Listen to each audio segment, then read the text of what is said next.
Okay, fire away. Yeah, just talk about taking the day off the ice here for the most part. Good for you? Yeah, well, we scheduled 2 days of skating.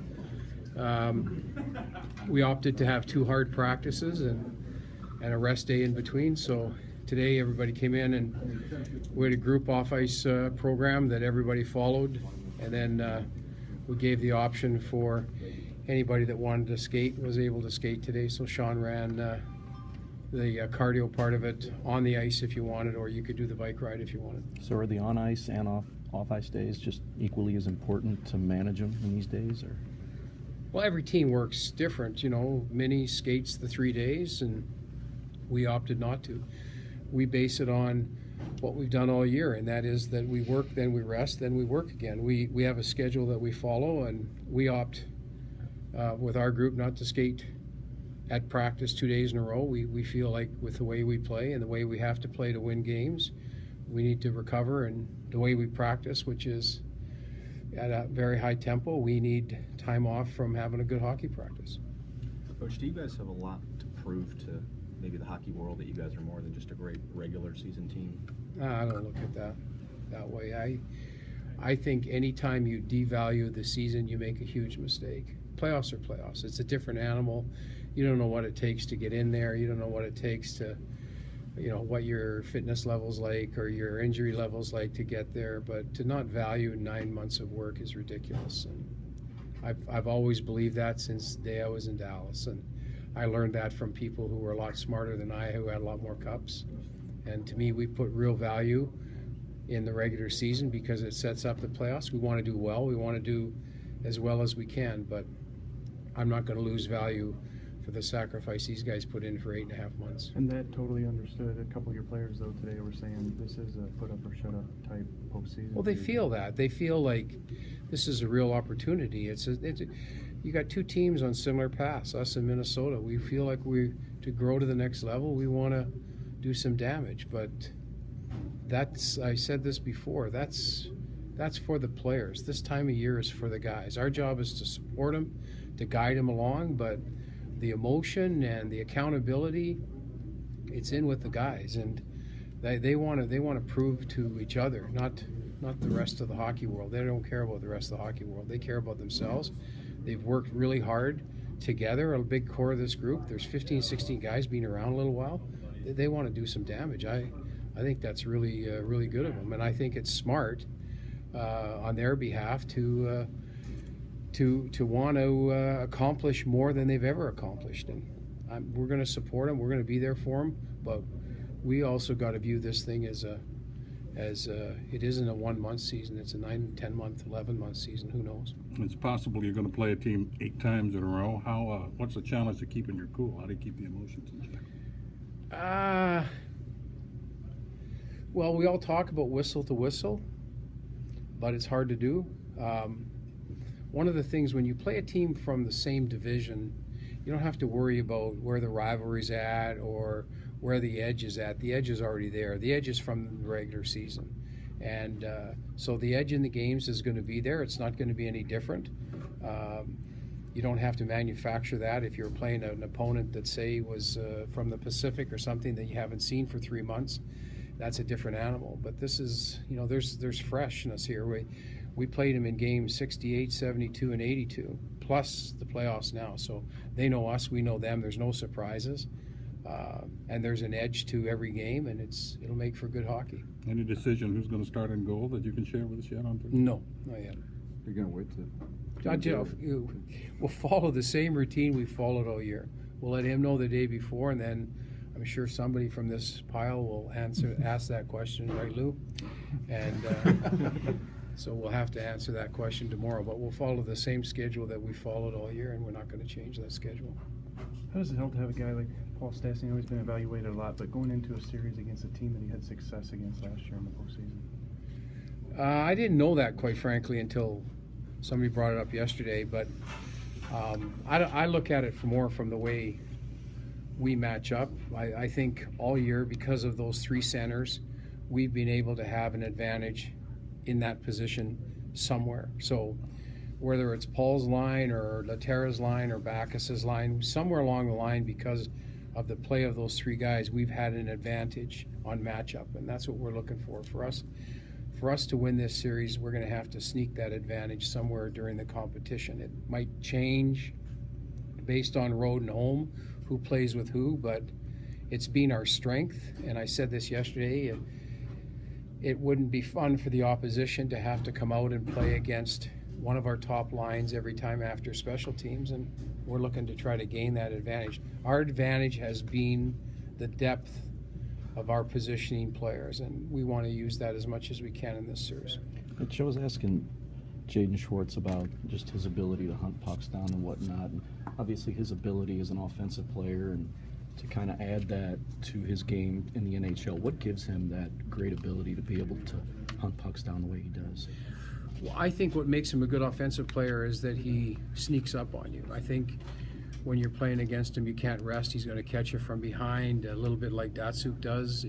He's going to catch you sleeping or resting with the puck, and that's where he's got a lot of his offense from. He creates more offense from his checking than anybody on our team, and he's probably in the top 10% of the guys that do it in the league. And I think that's why he's such a good player, is because he's just as dangerous defensively as he is offensively. And he's given us, quite frankly, an even stronger identity of what we wanted to build here, which is a real good sign. And he's been excellent at doing the kind of the dirty work so that people can create offense. And it's hard to play against a guy like that. You're never safe. You never can get comfortable. He's always nipping at your heels, and if he keeps doing that stuff, it's going to help us. Is that something that did you have to teach him that, or is that no, something you know, he brought with him?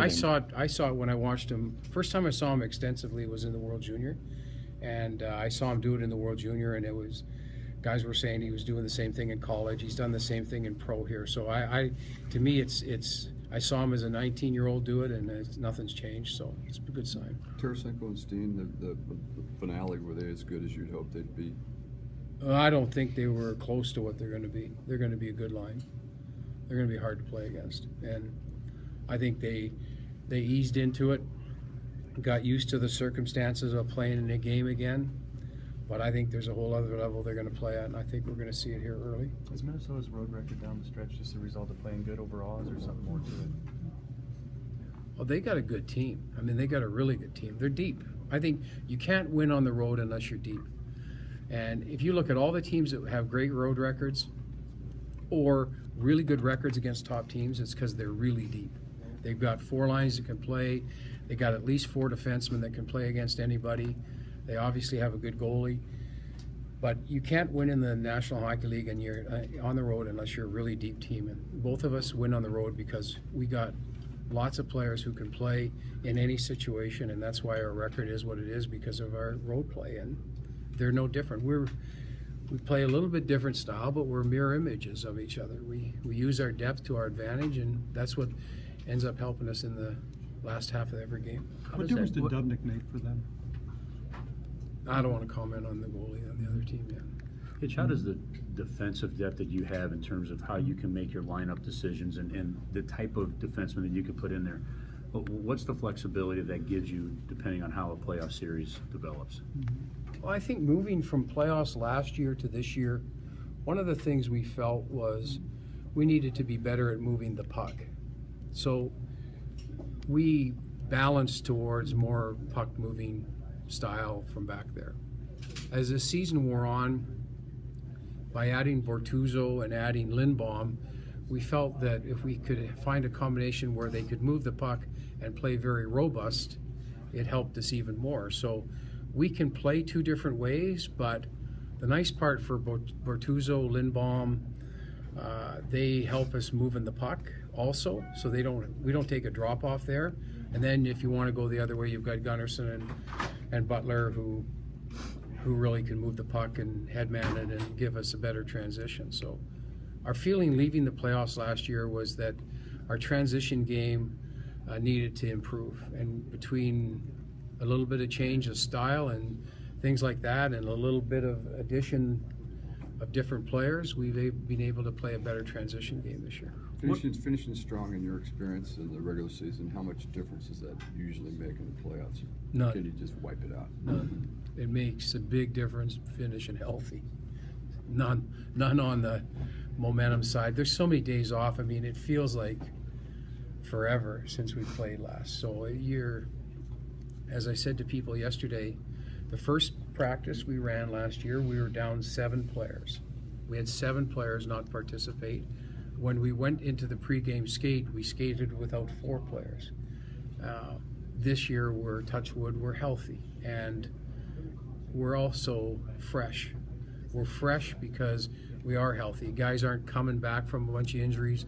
We held Tarasenko and Steen out for the longest possible time, so they were 100%. And so we took our time, and we managed injuries properly, so we're able to at least start the playoffs with a real fresh group here. Does that include a guy like Shattenkirk, obviously sitting out that last game? Did he Well, need it? Or? Yeah, he's. We took him from there. We took him out of the playing phase, put him back into conditioning phase to build endurance for hopefully a good playoff run. How much of your preparation comes from your head-to-head matches when you saw them versus just watching them versus other teams? Some. We look at things, we look at games they play against opponents that play like us. Some of it's from our games, but it was game 1 we played was too far away.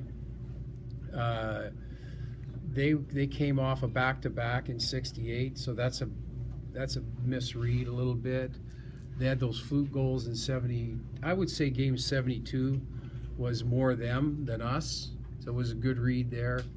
And then you can throw out 82. So not a lot, to be honest with you. We more looked at other opponents that play similar, where they were fresh or the opposition was fresh, so it's a better read. Game 68 here, where we outshot them badly, was a misread because they were coming off of a back-to-back and they were tired, and the goalie was a big factor in the game. Did you know Mark Reeds? No, I did not. I coached against him when he was with Paul, but I didn't know him personally. That's a really sad situation for his family, and he had so many. A lot of the older guys obviously knew him and played with him, and he was very close to a lot of the alumni here. So it's a tough situation. What factored into the decision to keep Ty Ratty up here? His play. His play. We were going to keep somebody because we wanted 5 lines, so we had continuity. So when he came up, he auditioned to see if he could keep up. His play was credible. We also wanted a player that we were comfortable playing in a top 6 role. So we had other candidates down there who were playing awful well too, and we've got a couple in junior that are playing very well. So we looked at who can come up and play in a top 6 role if we get an injury, and so we looked at Ty. He played very well. He earned the right to stay up here, so he'll stay up here. Did you scratch the idea of playing Shaddy on the left side? No. We'll experiment on a couple of situations tomorrow. We're more than comfortable making changes very quickly here, if not even. I wouldn't cast our group in stone right now that's going to play in game 1. Thanks, Ed.